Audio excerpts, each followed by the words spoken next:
Hello दोस्तों, स्वागत है आपका हमारे चैनल पर। मेरे बेटे की शादी मैंने मुश्किल से की। वो एक लड़की से प्यार करता था, लेकिन मैं नहीं चाहती थी कि उसकी शादी उसी से। मैंने उसे बहुत समझाया और उसकी शादी गांव की एक सीधी सादी लड़की से करवा दी। लड़की का नाम सुधा है। मुझे पता था कि वो लड़की मेरे बेटे और इस घर के लिए बहुत अच्छी है, इसलिए मैंने उस लड़की शादी मेरे बेटे से करवा दी। सुधा हमारे घर में आई। लड़की घरेलू थी, बड़ों का सम्मान और घर का काम करती थी। अभी 10 ही शादी को हुए थे, लेकिन मुझे लगने लगा कि मैंने अपने बेटे की शादी इस लड़की से करवाकर अच्छा किया। मेरा बेटा राजीव भी खुश ही लग रहा था, लेकिन उस रात के बाद मेरी यह सोच बदल गई। एक रात करीब 2 बजे मेरे बेटे के कमरे से चीखने की आवाज आने लगी। ये चीखें मेरी बहू की थी। मैंने थोड़ी देर तक सुना, फिर वो चीखना बंद हो गया। राजीव के पिता मेरे पति को ये सब सुनाई दिया था, लेकिन फिर हमने उन्हें रात में पूछना उचित नहीं समझा, इसलिए दरवाजा नहीं खटखटाया। सुबह मेरी बेटी भी बोल रही थी कि मम्मी रात को कौन चीख रहा था।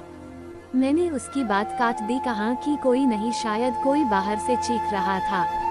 मेरी बहू का स्वभाव उस दिन से बदल गया। वो चुप थी सारा दिन। मैंने सोचा शायद पति पत्नी के बीच की कोई बात होगी, इसलिए मैंने कुछ पूछा नहीं। अगले रात फिर 2 बजे वही हुआ। मेरे बेटे के कमरे से फिर चीखने और रोने की आवाज आने लगी। इस रात वो आवाज करीब 10 मिनट तक चली। मेरी बेटी उठ गई और उसने हमारे कमरे का दरवाजा बजाया। मैंने दरवाजा खोला, देखा तो वो बहुत डरी हुई थी। बोली, मम्मी यह क्या है? भाभी रोज रात को रोती और चीखती क्यों है? क्या होता है? कमरे के अंदर चलो, अभी दरवाजा खुलवाते हैं। मैं दरवाजे के पास जाने लगी तो मेरे पति ने मुझे रोक लिया, कहा कि रुको, अभी बात मत करो, कल सुबह दोनों से बात करते हैं। उस रात को मेरा सोना मुश्किल हो गया था। सुबह मेरी बहू जल्दी उठकर घर के काम में लग गई। मैं सुबह अपने बेटे के कमरे में गई। उससे पूछा क्या बात है, रात को बहू रोती क्यों है? उसका चेहरा पूरा उतरा हुआ था। बोला कुछ नहीं। उसकी बातों से और आंखों से साफ दिखाई दे रहा था कि वो कुछ छिपा रहा है। उन्होंने भी उससे पूछा, लेकिन वो कुछ नहीं बोलकर घर से बाहर चला गया। मैंने मेरी बहू से पूछा, वो कुछ काम कर रही थी। उसको देखकर ही ऐसा लग रहा था कि जैसे रात में ठीक से सोई नहीं है। आंखें साफ बता रही थी। मैंने उसे पूछा, क्या हुआ, तुम रात को रो क्यों रही थी? वो बोली, रो रही थी कब? नहीं, मैं तो सो रही थी और मुझे तो कोई आवाज नहीं आई। आप क्या बात कर रही है? उस कमरे में ऐसा क्या हो रहा था? ये बात या तो मेरी बहू जानती थी या बेटा, लेकिन दोनों ही कुछ नहीं बता रहे थे। पर दोनों के चेहरे से साफ पता चल रहा था कि कुछ है जो ये दोनों छिपा रहे हैं। लेकिन क्या? अब जब भी रात आती मुझे नींद ही नहीं आती, क्योंकि आधी रात को फिर वही होता। बहू जोर से चीखती और रोती। मेरे मन में कई सवाल थे, क्या होता है उस कमरे में? फिर एक रात करीब 2 बजे मेरे घर में वो हुआ जो मैंने सोचा भी नहीं था। मेरी बहू रात को कमरे से बाहर आ गई। उसके कपड़े कहीं भी जा रहे थे, उसे कुछ होश ही नहीं था। बाल खुले थे और वो घर के चौक में आकर बैठ गई। जोर से चीखने और रोने लगी। हम सभी घर वाले बाहर आ गए। मेरा बेटा भी कमरे से डरा हुआ बाहर आया। बहू की ऐसी हालत देखकर हम सभी डर गए थे। मैंने मेरे बेटे से पूछा कि ये क्या है? वो बोला, बस माँ देख लो, ये रोज रात 2 बजे ऐसे ही किया करती है। मैं आप लोगों को क्या बताता। सुबह जब उसे पूछता हूँ तो उसे कुछ याद ही नहीं रहता है। बोलती है मैंने तो कुछ नहीं किया। बहू जब थोड़ी देर बाद शांत हुई तो मेरा बेटा उसे कमरे में ले गया और सुला दिया। मैं सोच रही थी कि ये क्या है। मैंने मेरे बेटे को कहा कि तू उसे उसके घर छोड़ आना, सुबह मैं उसकी माँ से बात करूँगी। सुबह होते ही मेरा बेटा उसे कुछ बहाना करके उसके घर छोड़ आया। मैंने उसकी माँ से बात की। उसकी माँ ने कहा कि ये क्या बोल रहे हैं, मेरी बेटी बिल्कुल ऐसा नहीं करती है। मैंने जो सोचकर राजीव की शादी उससे की थी वैसा हो नहीं सका। बहू को छोड़े अब 20 दिन हो गए थे। इस दौरान उसके घर से फोन आता रहा, लेकिन मैं टालती रही। मेरा बेटा भी कह रहा था कि मेरे वो दिन कैसे निकले हैं मैं ही जानता हूँ। मैं उसे वापस नहीं ला सकता।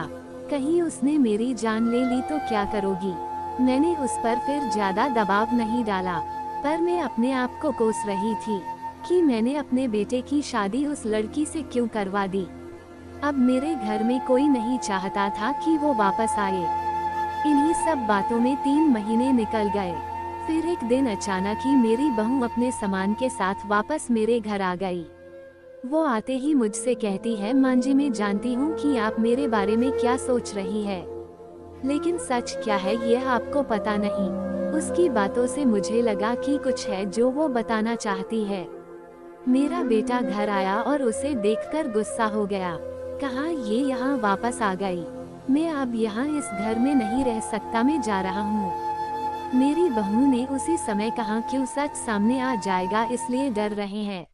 बताइए सबको सच क्या है, मैं उस तरह से क्यों किया करती थी। बेटा बोला कि क्या सच? सच है कि तुम पागल हो और रोज रात उस तरह से करती हो। बहू बोली कि मां जी आज अगर सबसे ज्यादा दुखी और परेशान है तो वो और कोई नहीं, मैं हूँ। मैंने अपने पति की बात मानी, उन पर विश्वास किया। मैंने कहा तुम क्या कहना चाहती हो? फिर मेरी बहू ने जो बताया उसे सुनकर मेरे पैरों तले जमीन खिसक गई। वो बोली कि आपके बेटे ने मुझे पहली रात से यह नाटक करने को कहा था, लेकिन मैंने नहीं माना। वो कहते हैं कि हम दोनों अलग बड़े शहर में जाकर रहेंगे। उनको कहा अगर ऐसे मेरे घर वाले मुझे नहीं छोड़ेंगे, लेकिन तुम इस तरह का नाटक करोगी तो वो डर जाएंगे और फिर हम अलग रहेंगे। पहले मैंने बोला कि यहाँ सबके साथ अच्छा है, लेकिन फिर जब वो मुझसे बात नहीं करते थे तो मुझे उनकी बात माननी पड़ी। और फिर मैंने जब सब नाटक किया तो इन्होंने मुझे घर छोड़ दिया। मुझे आप सभी की नजरों में पागल और ना जाने क्या साबित कर दिया। उसके बाद मेरा फोन भी नहीं उठा रहे। मैं उनका वहाँ मेरे घर इंतजार कर रही, लेकिन वो नहीं आए। मैं समझ गई कि उन्होंने मुझे बेवकूफ बनाया है, मुझसे झूठ बोला है। यह मुझे अपनी जिंदगी से भगाना चाहते थे। मैं इस बात को समझ गई। अब मैं खुद ही इनसे दूर चली जाऊंगी, लेकिन मैं चाहती थी कि सच आप सभी के सामने आ जाए। मुझे बहू की बातों पर पूरा विश्वास हो गया था। मेरा बेटा बोला तुम्हें इसे रखना है तो रखो, मेरी शादी तुमने उससे नहीं होने दी जिससे मैं चाहता था, और इस गांव की लड़की से करवा दी। मैं चाहता था कि ये भी यहाँ से चली जाए। तुम परेशान हो, सोचो कि यह मैंने क्या किया। अब भी मैं इसे अपनी पत्नी नहीं मानता। मैंने मेरे बेटे को कहा कि बेटा तुझे इस घर में रहना है या नहीं, इसका फैसला तू कर ले। मेरी बहू इस घर में ही रहेगी, और जो इसे इसका हक और इज्जत नहीं देगा वो इस घर में नहीं रह सकता। तू इस तरह की साजिश कर सकता है, वो भी सिर्फ अपनी माँ से बदला लेने के लिए। एक भोली लड़की को कुछ भी करने को कह सकता है, पर बेटा जरा तू सोच, तूने इसे जो करने को कहा इसने किया। अपने बारे में और किसी के बारे में कुछ नहीं सोचा, सिर्फ तेरा सोचा। सोच ऐसी पत्नी कहाँ मिलेगी। तू बहुत बड़ा अभागा है जो इस लड़की को छोड़ेगा। मैं बहुत खुश थी, मैंने अपने बेटे के लिए हीरा चुना था, लेकिन शायद मेरा बेटा ही उसके लायक नहीं था। मैंने मेरी बहू को प्यार से गले लगाया। मेरा बेटा भी कहीं नहीं गया। थोड़े समय तक जरूर नाराज रहा, लेकिन मुझे पता था उस लड़की से कोई प्यार किए बिना कैसे रह सकता था। आखिर धीरे धीरे सब ठीक होने लगा। तो दोस्तों, ये कहानी आपको कैसी लगी हमें कमेंट करके जरूर बताएं, और इस कहानी को अपने दोस्तों के साथ शेयर जरूर करें। धन्यवाद।